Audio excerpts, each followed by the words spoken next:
आज हम Golaknath case versus state of Punjab and Amritsar 1967 के बारे में जानेंगे, क्योंकि इसी के आधार पे हम भारत के सबसे प्रसिद्ध केशवानंद भारती केस अगले वीडियो में समझ पाएंगे।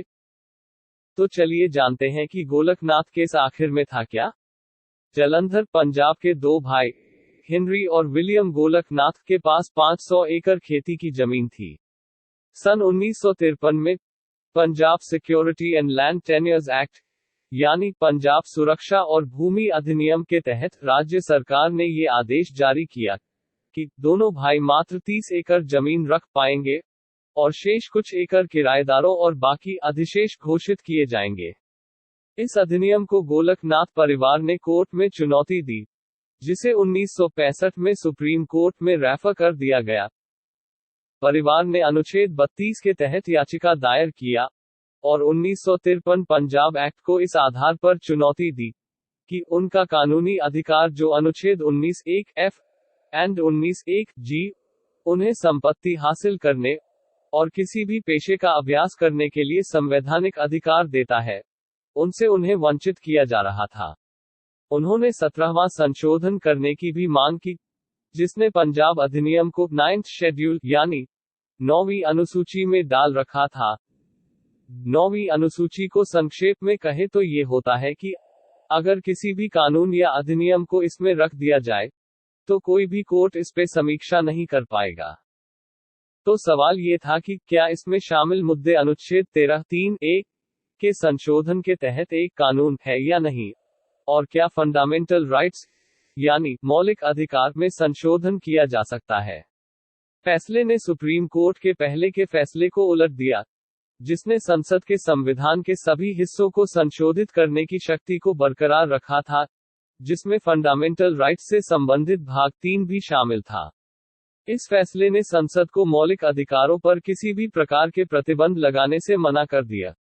11 जजेस की बेंच ने 6-5 के बहुमत से यह माना कि अनुच्छेद 368 के तहत संवैधानिक संशोधन संविधान के अनुच्छेद 13(3) के अंतर्गत एक सामान्य कानून था, लेकिन बहुमत इस दृष्टिकोण से सहमत नहीं था कि संविधान के अनुच्छेद 368 में संशोधन करने के लिए शक्ति और प्रक्रिया निहित है, बल्कि यह माना कि अनुच्छेद 368 के पाठ ने केवल संविधान में संशोधन करने की प्रक्रिया को समझाया गया है।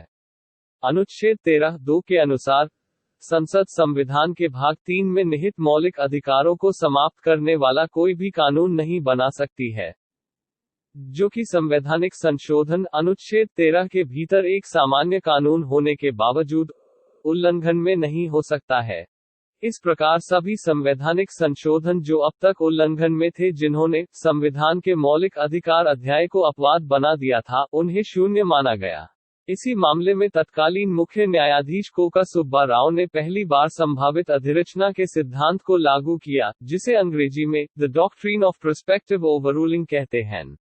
जब भी भविष्य में न्यायालय को यह ज्ञात हो कि कोई भी पुराना नियम निराधार है, तो उससे किसी भी मामले में एक नए और बेहतर नियम की घोषणा करने के लिए एक कर्तव्य को मान्यता देनी चाहिए, भले ही पुराने मामले की निंदा करने के लिए तात्कालिक मामले में निर्णायक निर्णय लेने के लिए मजबूरी महसूस हो रही हो। 1971 में संसद ने सुप्रीम कोर्ट के फैसले को निरस्त करने के लिए 24वां संशोधन पारित किया।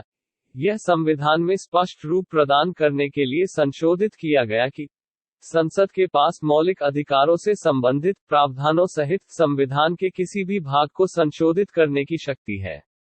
अनुच्छेद 13 में किसी भी कानून के निषेध या किसी भी मौलिक अधिकार को हटाने से रोका गया है।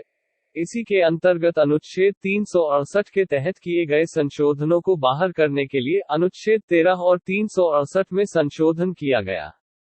1973 में केशवानंद भारती बनाम केरल राज्य के ऐतिहासिक मामले में सर्वोच्च न्यायालय ने कहा कि भारतीय संविधान के तहत संसद सर्वोच्च नहीं है, इसलिए वह संविधान के मूल ढांचे को नहीं बदल सकता है।